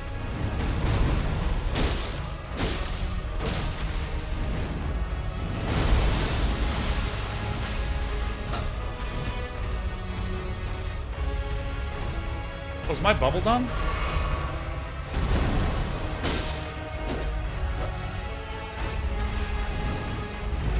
Yeah, like, you can't just have a character just suddenly get sick in a story. You can't do that. You have to explain how the character got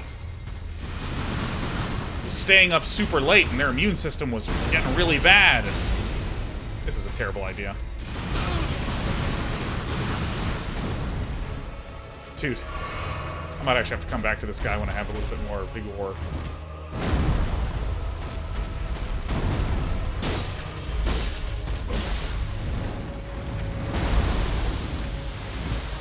You have to explain how the character had someone cough in their mouth. And that's where the disease came from. Like, you can't just simply have a character just get sick. And this is like, what? Ay, ay, ay. Oh, every fucking time. I roll too early. Run! I need to run next time. I just need to be using run more in general.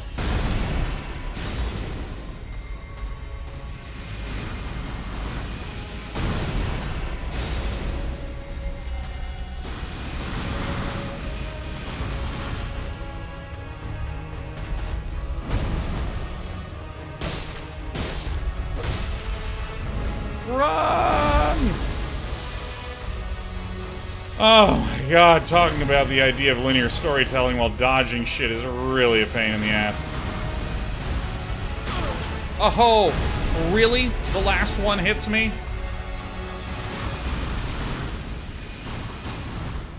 Ah! Oh, this guy. Oh, this fucking guy.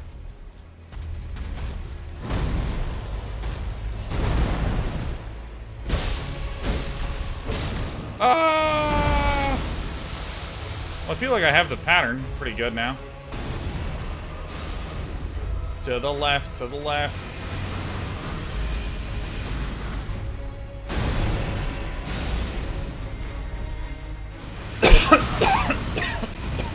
Oh, I'm alive. Alright. Our potion was not as cool as I thought it would be.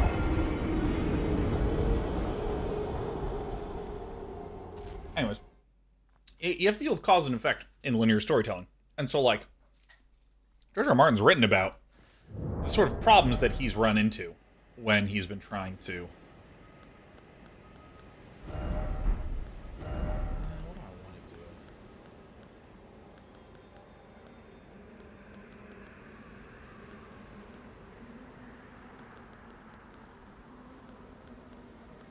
Is that... Is this magical damage? Or is that lightning damage, you think? And that's a non-rhetorical question. And, I mean, like, I remember, you can look up, I believe it's called the Marinan Knot, or the Miranese Knot, which is a storytelling problem that George R. R. Martin just spent years. It's holy. Bolt, lightning, fire. It's holy? Oh, holy shit. Alright, well, maybe just raises hit points, huh? Maybe we just raise the hit points.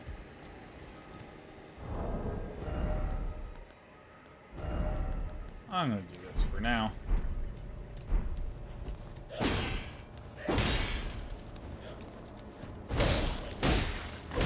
I need to get this out.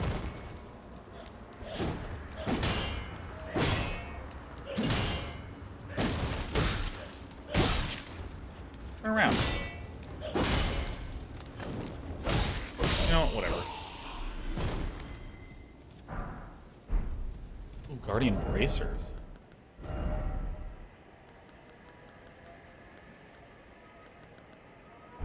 Oh, they're terrible.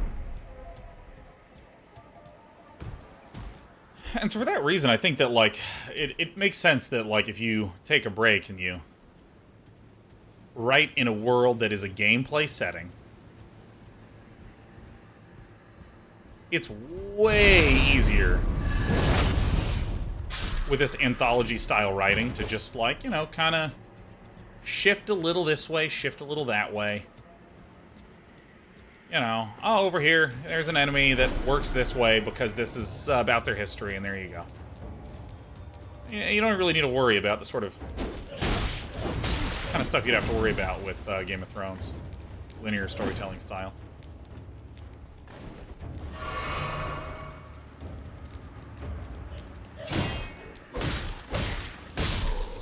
And frankly, I actually think George R. R. Martin is, like, God tier.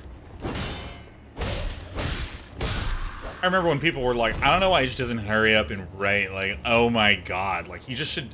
I mean, he knows what he's doing. He just needs to, like, sit down and do it. Oh my god. And then, like, literally, Season 8 happened, and I saw these people be like, hey, George, take your time.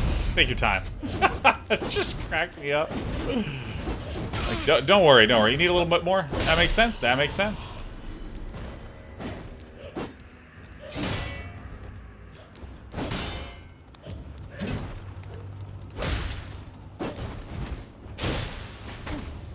Oh, he stabs himself. That's cool.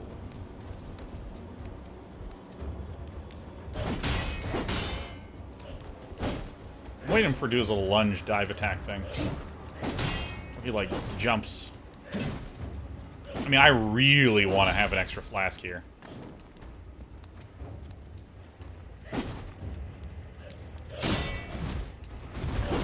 Alright. Leave me with no choice. Alright, so what we're going to do is we are going to equip this thing. Then we're going to take a sip of this. Let us fight.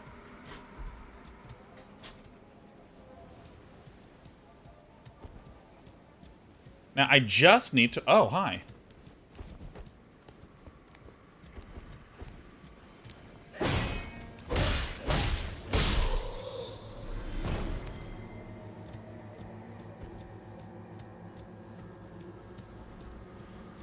Rob Brewster says this game is crazy. I've watched multiple hours of code, JP and Dan. Oh, Jesus Christ.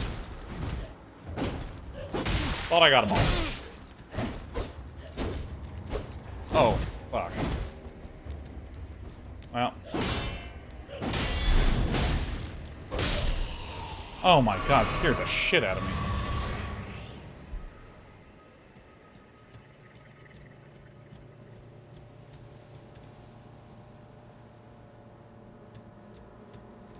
I think I just don't... Like, the problem that I have against this dude is that...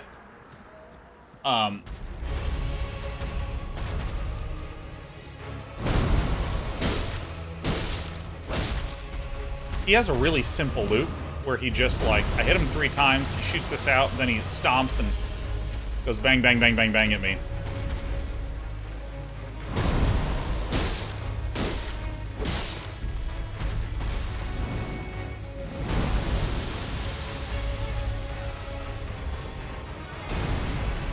But, like, one of his hits almost one-shots me.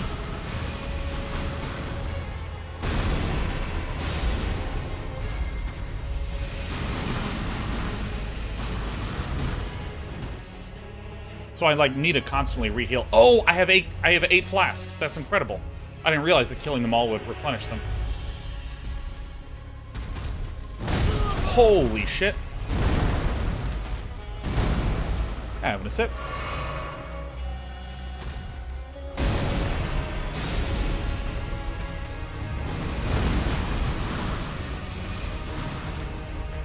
Why am I not using summons? I just don't want to.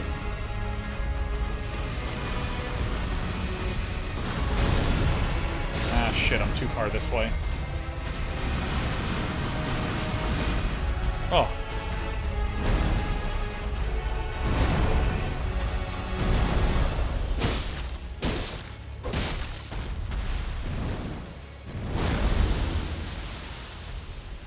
Alright, so far so good.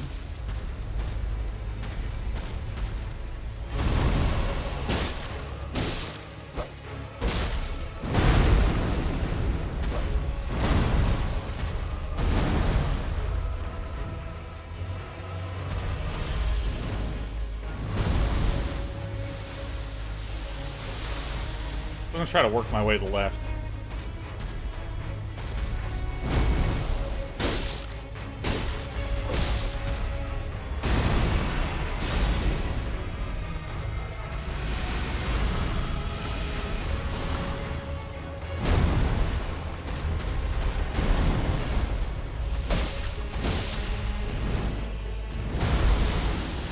We're doing okay, but I'm like, fucking... Now, see, I actually have to drink here, because he'll just one-shot me otherwise.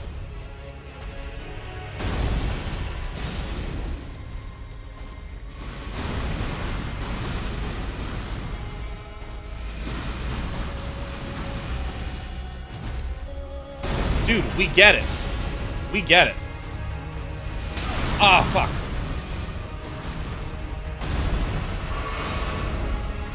So I think I can run like this. Oh, fuck. Oh, that's a different move. Fuck. Each one of these hits, like, nearly one-shots me. See, he goes bang, and then he pushes you back with the blight poison bullshit. And then he shoots lasers at you, and it fucking sucks. So I think what I'm going to do is I'm actually just going to get my souls, come back, get more vigor.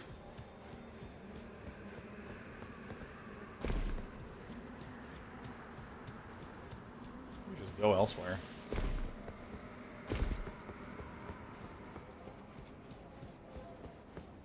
Hi.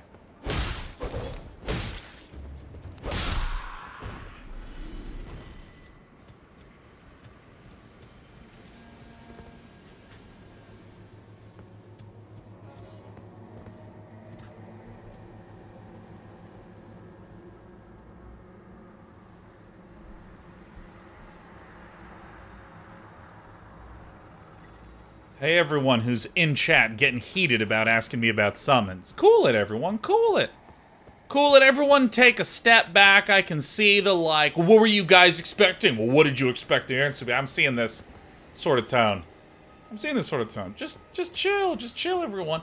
I don't like using summons because I love the feeling of figuring out a fight. That's it. Now, in a general sense, why don't you, why didn't you, these sorts of things are often not as, we often don't like that sentence construction here.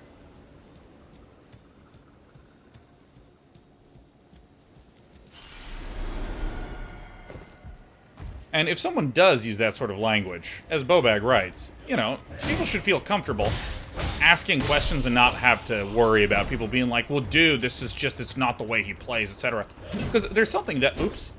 Holy shit, I missed him twice? What the fuck? Oh, I'm poisoned? Really, really good. Alright, so I'll take out this guy. Because, like, if you think about it,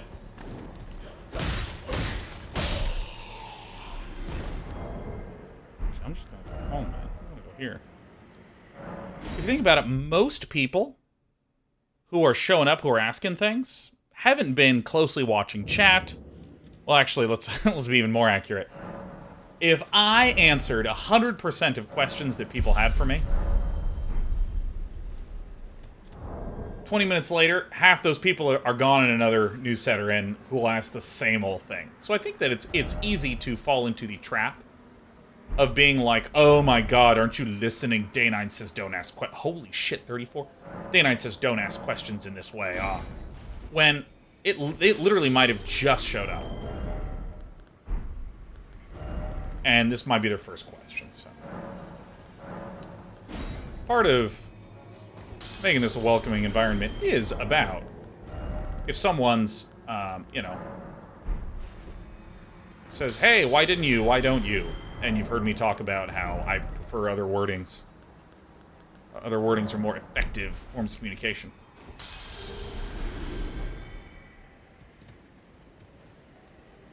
Just because, you know, I've talked about that a lot here doesn't mean that someone who's just showed up has ever heard of or seen any of that sort of stuff.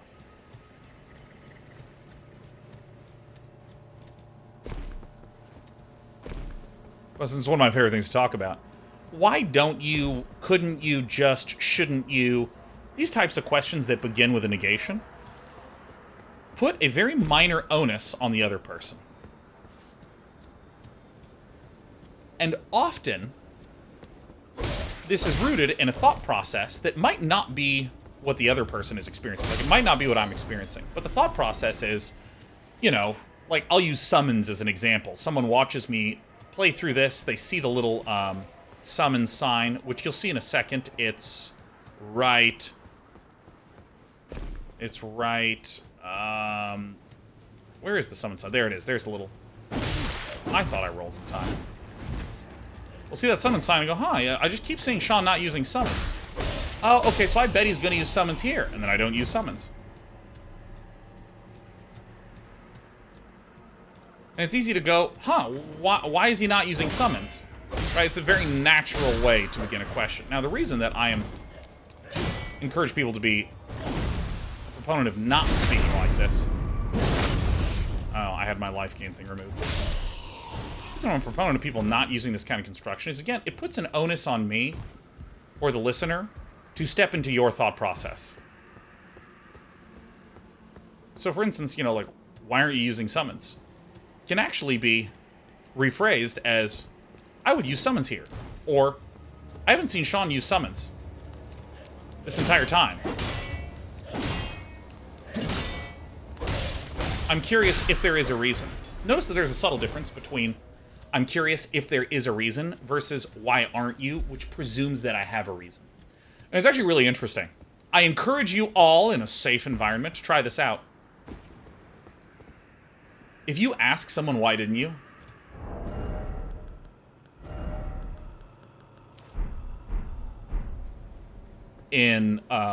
On social media, maybe you're talking to someone, just start opening questions with negations. It immediately puts the person you're speaking to on the back foot. Oh, so this triggers everyone, huh? And a lot of times, they'll start getting real defensive real fast. Why didn't you do this? Couldn't you just do this? shouldn't you just... And again, it's not a wicked, nasty, horrible, you know, thing. And that's why I use the phrase, it creates a minor onus on the other person. You're not, like, eating sloppy steaks and slicking your hair back, right? You're not a piece of shit. The idea is that, like... Excellent.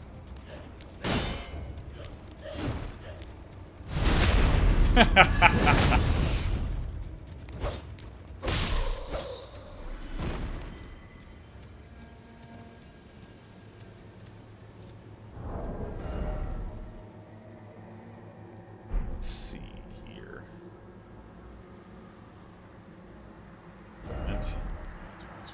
This. No glasses, but people can change. It's a minor onus thing.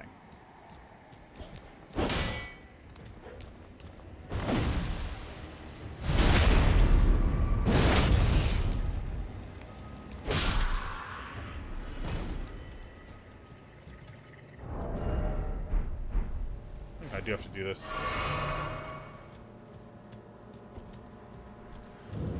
All right, here we go. 2 more points of Vigorio.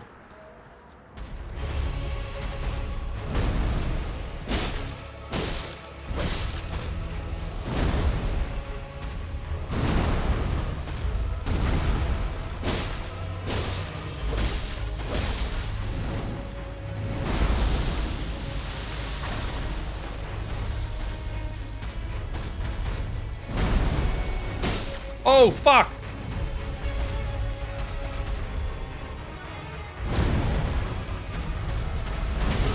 Oh, that's a slower attack. Okay. This is the remix.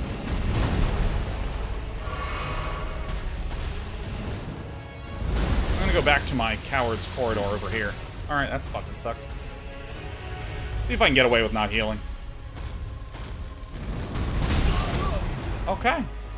Good news, everyone, I can.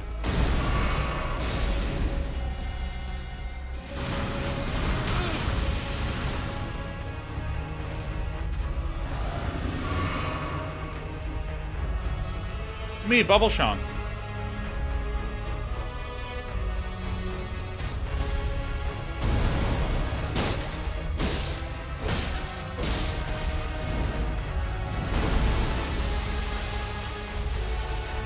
Dude, I'm not gonna stay close. Get out of here.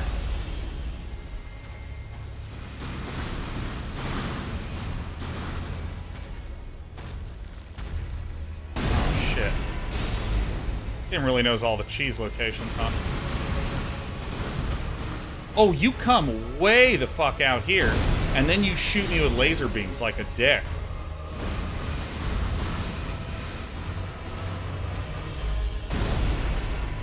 Really?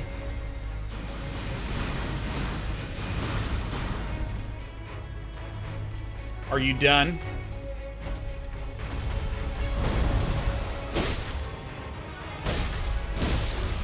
Ah! And now I'm gonna run way the hell away.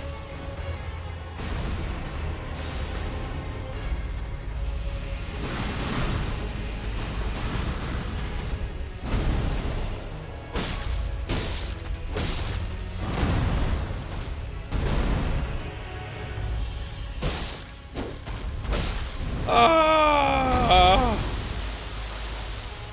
We've drawn him out into the open.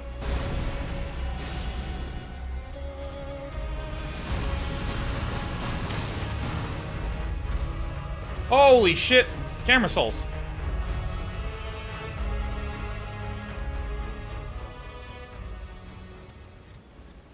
Oh, fuck. Oh no, did he regain all of his health?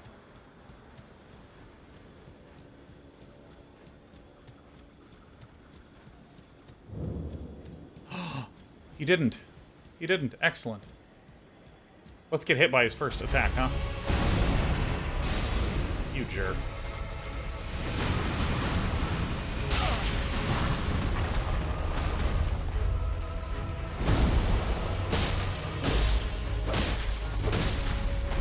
Ah! The screams help. The screams help.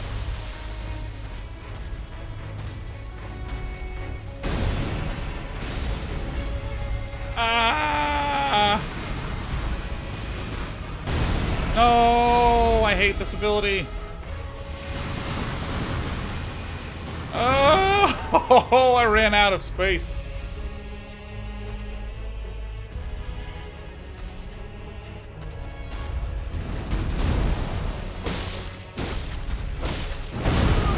All right, fuck. Oh, drink. Fuck, fuck, fuck. Drink.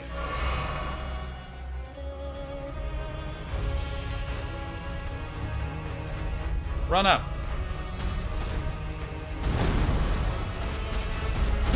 Oh no, I hit the fucking button that time.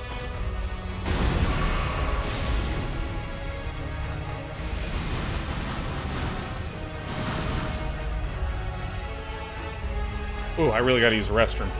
If I die, no matter what, I'm out. Alright, run up to him.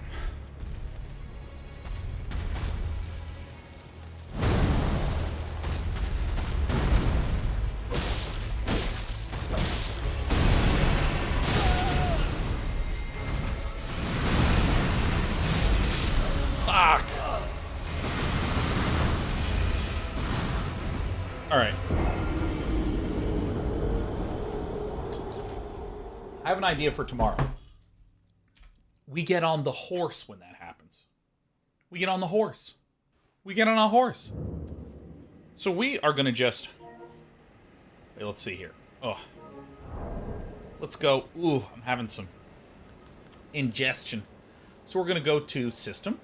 And we're going to close this. And in... Let's see, it's 9. So at 1. In 17 short hours, we're going to do it. Is that it? Is that it? Is that it? I have to use the restroom very badly. My tummy is like, please, please, Day 9, please. My tummy refers to me by my internet moniker, Day 9. It's a completely bizarre relationship. Let's go ahead and enter sleep mode.